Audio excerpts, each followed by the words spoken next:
जल भराव देख सदमे से हुई किसान की मौत पर शोक जताने पहुंचे पूर्व विधायक बलवान सिंह दौलतप्रिया ने क्षेत्र का दौरा कर मुआवजे की मांग की। भट्टू कलाखंड के गांव शेखपुर दड़ोली में बरसाती पानी से फसल में जल भराव होने से सदमे से किसान की मौत पर पूर्व विधायक एवं कांग्रेस नेता बलवान सिंह दौलतप्रिया यहां सोमवार को शोक व्यक्त करने पहुंचे। उन्होंने इस जल भराव से बर्बाद हो रही फसल को लेकर क्षेत्र का दौरा कर जायजा लिया, जिस पर उन्होंने कहा कि शेखपुर दड़ोली के 42 वर्षीय किसान धर्मपाल की मौत जल भराव देख सदमे में हुई है। यहाँ किसानों की अब तीसरी फसल बर्बाद हो चुकी है। उन्होंने सरकार से मांग की कि मृतक के परिजनों को आर्थिक सहायता के तौर पर 5 करोड़ की सहायता प्रदान करे।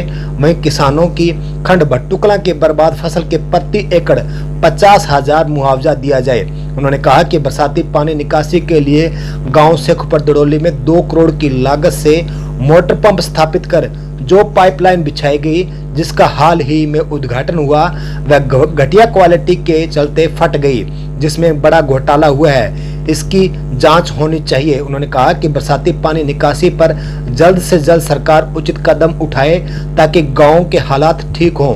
वहीं उन्होंने सरकार से मांग की कि खेतों में बनी ढाणियों में पानी भरने से किसानों के भवन कंडम होने पर इनकी मरम्मत के लिए भी आर्थिक सहायता दी जाए।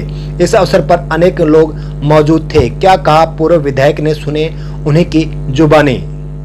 इस वक्त हम हैं गांव शेखपुर दड़ोली में। शेखपुर दड़ोली और गांव बनावाली के बीच जो हालात हैं वो आपको मेरे पीछे दिखाई दे रहे होंगे। यहाँ पर बरसाती पानी का जल भराव होने से किस तरह से बदहाल स्थिति हो गई है, मगर इस स्थिति से बचने को लेकर सरकार द्वारा जो करोड़ों रुपए लगाकर इस पानी की निकासी करनी थी, आज वह जो अभी इसका उद्घाटन भी अभी हुआ है, यह भी सफेद हाथी घोषित हुआ है। इसी का जायजा लेने को लेकर पूर्व विधायक बलवान सिंह दौलतप्रिया कांग्रेस नेता हमारे बीच आए हैं।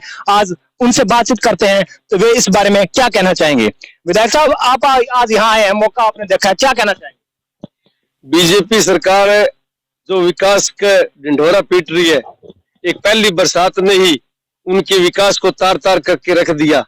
और जिन लोगों ने विकास के नाम पे कभी एक ईंट नहीं लगाई, वो लोग विकास की गौरव गाथा गा रहे थे।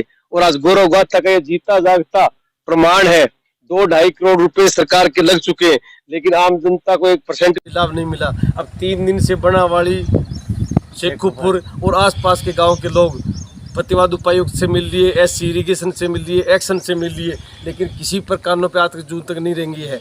अगर उनको अधिकारियों को किसानों के प्रति सजग और सावधान होते तो तुरंत इसको चालू करवा के इनका पानी निकल जाना था। लेकिन आज 4 दिन से इनकी फसल तो डूब गई, लेकिन इनका ढाणियों में भी, अपने घरों में रहना दूभर हो रहा है। अगर वास्तव में सरकार किसानों के प्रति संवेदनशील है, इनकी समस्याओं को समझती है, तो तुरंत इनकी पानी की निकासी करनी चाहिए और किसानों को 50,000 रुपये प्रति एकड़ का मुआवजा देना चाहिए, ताकि अगली ये सरसों और गेहूं की फसल अच्छी तरह से बीज सके। जी, इन्होंने मांग की है कि प्रति एकड़ किसान को 50,000 रुपये मुआवजा मिलना चाहिए और पानी की निकासी भी होनी चाहिए। हम आपको बता दें कि पिछले 2 वर्षों से इस तरह से हालात हो रहे हैं। यहाँ आपके पीछे जो एक ढाणी दिखाई दे रही है, इस ढाणी के एक व्यक्ति की हृदय गति रुकने से इस हालात को देखते हुए मौत हो गई थी। उसके बावजूद भी सरकार आज तक नहीं जागी, और जब जागी तो ये हालात हैं। यहाँ पर ये पंप तो लगा दिया गया, लेकिन आज तक इसको शुरू करने में दिक्कतें आ रही हैं। किन कारणों से आ रही है ये तो सरकार जाने, लेकिन लोगों के हालात अब भी बद से बदतर बने हुए हैं। हम आपको बता दें कि गांव शेखपुर दड़ोली में जलघर में भी यही हालात है। जलघर में जो पानी जा रहा है वह भी दूषित जा रहा है। जलघर में पानी का ठहराव हो गया था, उसकी निकासी कैसे की जाती, क्योंकि इसके पीछे ही एक जोहड़ है, उसका पानी भी उसके अंदर आ रहा है। क्योंकि गांव के पानी की निकासी, जब तक खेतों के पानी की निकासी नहीं हो पाती तो गांव के पानी की निकासी भी नहीं हो पा रही है। यह हालात गांव शेखपुर दड़ोली के बने हुए हैं, और इसी तरह से ही गांव बनावाली, ढांड सहित अनेक गाँव के खेतों में इस तरह के हालात बने हुए हैं। इसका जायजा लेने को लेकर हम हालात को देख के पिछले 4 दिन अभी बीते हैं, यहाँ से एक किसान की भी मौत हो गई है सदमे से। तो विधायक जी, आप उसके बारे में क्या कहना चाहेंगे? आपके उनके परिवार से मिले हैं, उनका क्या नाम था, क्या ये सच्चाई है? धर्मपाल बिश्नोई पिछले 4 दिन में जब ये बारिश हुई तो उसके दौरान उसकी ये तीसरी फसल नष्ट हुई है। पीछे नरमे की फसल खराब हो गई थी, उसके बाद में गेहूं की बिजाई नहीं हुई, और उसके बाद में जब इसे नरमे की फसल बीजी और उसके बाद में इतना जल भराव हो गया, इस सदमे को वो सहन नहीं कर पाया और उसकी हृदय गति रुकने से उसकी मृत्यु हो गई।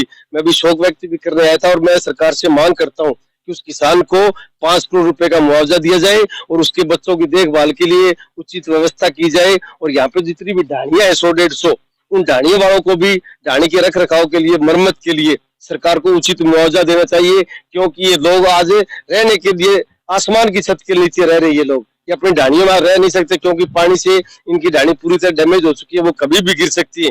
इसलिए लोग तंबू बना के रह रहे हैं। तो सरकार को चाहिए कि इनको तुरंत मुआवजा देके इनका रहन सहन का उचित प्रबंध करें और उस किसान के फूल से बच्चों के आंसू पोंछने के लिए उनको कम से कम 5 करोड़ का मुआवजा दें, ताकि उन लोगों को गुजर बसर करने के लिए कुछ सहायता मिल सके।